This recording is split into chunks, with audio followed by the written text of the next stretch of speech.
Hi, so today I'll be talking about the game Spotted and the entire working of it and how it is designed. So what is Spotted? Spotted is a game consisting of 55 cards, each having 8 symbols with exactly one symbol in common. You spot the matching symbol and you win. So the three main properties of the game are: first, every card has exactly one object in common. No particular symbol appears on every card, and every card has exactly 8 symbols on it. So first, let's start by understanding how the deck size is determined. So the first question is, what is the maximum number of cards a particular symbol can appear on? For example, from the entire deck, I have removed all the cards that have exactly one symbol in common and the same symbol. Till now, you must have noticed that all of these cards just have a moon in common. There is no other object that is matching. Now, when I pick up a random card from the deck, or say this card. Now this card, all of these 8 objects are appearing exactly once on all of these 8 cards. For example, these 2 cards have a zebra in common. These 2 have the stop sign. Similarly, this one has a car in common. Now, what I'm trying to say is that there cannot be a 9th card with a moon. Imagine, in place of this question mark, we had a moon here. Okay, all of these 7 objects and a moon. So these 2 cards would have had a zebra and a moon in common. Similarly, this one would have the stop sign and the moon, and so on for this. So this proves that the maximum number of times a symbol can appear on cards is the number of objects on the cards. For example, the moon is appearing 8 times and the symbols on the card are also 8. Now the second question is, what will be our deck size? So if I pick up this card, now we have 8 moons in total. So 1 plus 7 of these means this one moon is appearing 7 more times. In the same way, this carrot will appear 7 more times in the deck. The candle is gonna appear 7 more times. So all of these 8 objects are gonna appear 7 more times. Therefore, the deck size is 8 multiplied by 7 plus this one card, that is 8 into 7, 56 plus 1. So that's how we determine our deck size. Now from this we have a generic formula derived, that is the deck size is equals to number of symbols n multiplied by n minus 1 plus 1. So in this case the number of symbols are 8. So 8 multiplied by 7 plus 1, that is 57. Let's check if the formula works or not. So we can apply it to different number of symbols on the card and see. One mysterious part about the game is there can be 57 unique cards, but the game has just 55 cards. There are multiple theories behind it, so watch the video till the end to find it out. So now let's start by designing different cards with different number of symbols and try proving our deck size formula. So let's start with n equals to 2. So n is the number of symbols on the card. So each card now will have 2 symbols. So for example, the first card in the deck can have 1 and 2.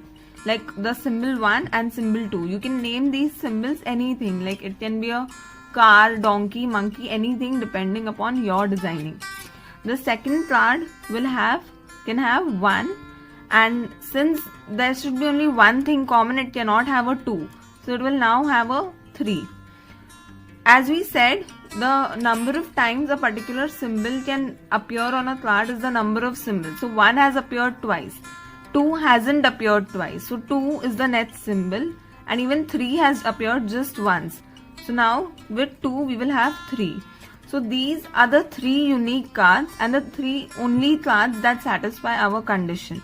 Now to check our formula, that is n multiplied by n into 1 plus 1 equals to 3, and we have 3 cards here. So this satisfies our formula as well. Moving on to the next case, that is the 3 symbol case. So in this the number of symbols on one card is equals to 3.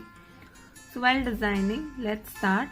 So the first card will have 1, 2 and 3. Please keep in mind 1, 2 and 3 are the symbol numbers. It can be anything of your choice. Then as per the rule, 1 can appear 3 times. So 1, 1, 1. Now between these 3 cards, the common object is 1. So the other 2 objects have to be different. So the second card will have new symbols, that is 4 and 5. Similarly, the third card will have 6 and 7. So the first card has 1, 2, 3. Second has 1, 4, 5. Third has 1, 6, 7. Now 2 again can appear 3 times. So this is 1 time and 2 more times.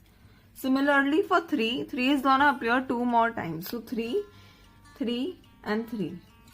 Now just as a given rule, the second column and the second row follow diagonalization. It's for diagonalization, the values they take are in a diagonal form, that is 4 and 5. Same way here, 4, 5 and these values again 6, 7. So the third card, so the fourth card has 2, 4, 6 and the fifth card has 2, 5, 7. The sixth card has 3, 4. This value is still unknown. And the seventh card has 3, 5 and we have to find this value. Now rule number 2, just for the sake of convenience, I am naming these vertical columns. So this is block I equals to 0 and this is block I equals to 1. So to solve this block, how will we do it?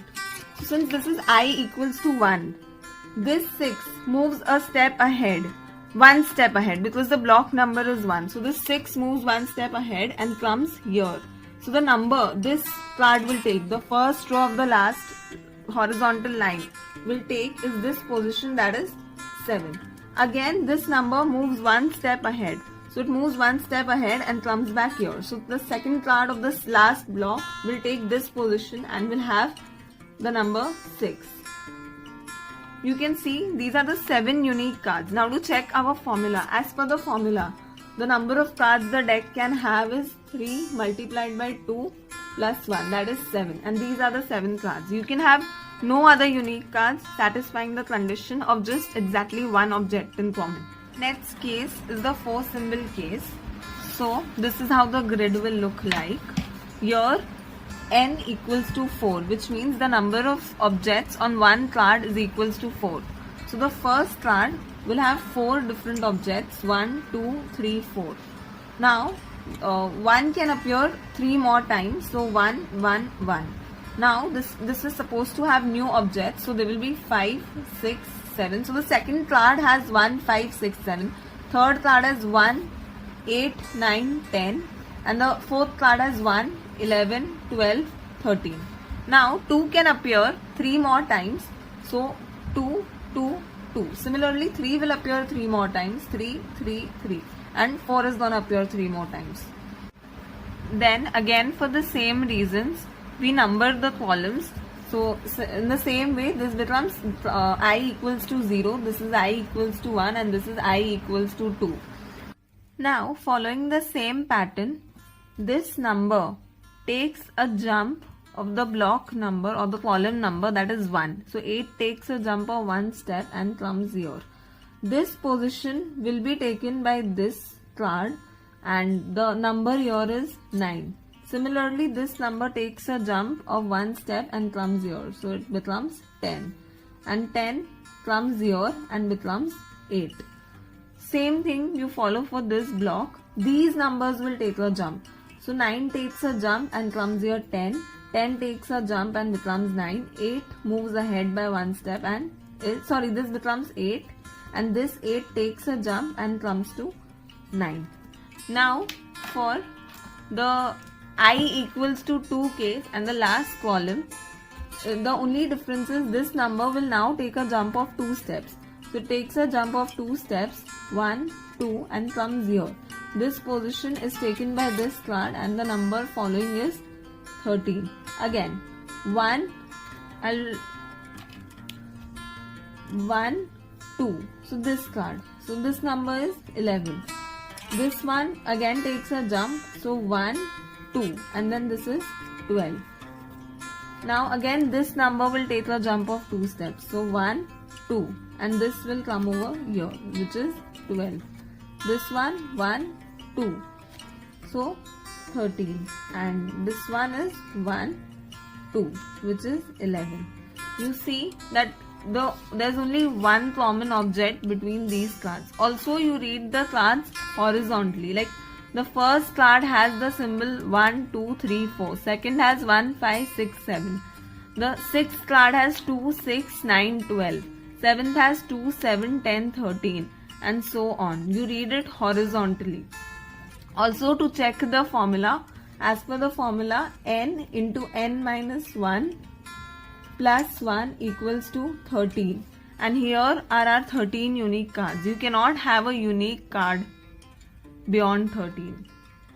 So, if you haven't noticed, the number of new symbols we have is equal to the number of cards. Like here, the number of cards were 7 and the number of symbols are also 7. So in the 4 symbol case, the number of cards are 13 and the number of symbols are also 13. For the 8 symbol case, there are total 57 symbols as that we haven't spotted. This process of diagonalization cannot be followed for n equals to 5. Reason being n minus 1 is not a prime number. Therefore, we cannot use this process. Similarly, n equals to 7 can also not be done.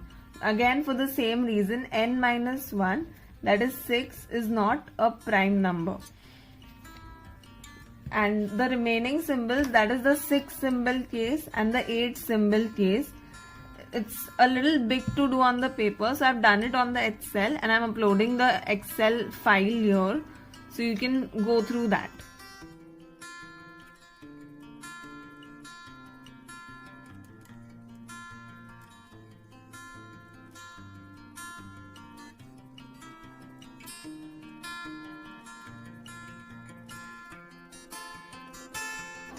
Now the mystery part, that why are the 2 cards missing? So one possible reason is that the printer used a standard card printing machine which has 52 cards plus 3 jokers. So that's why even spotted cards are 55 in number. The other theory is that even if you remove 2 cards or any number of cards, the remaining cards do follow the pattern and the concepts and can be played with. So to just have a round figure, the designer must have thought to remove the 2 cards. Hope you all enjoyed this video. Make sure you like, share and subscribe. Thank you.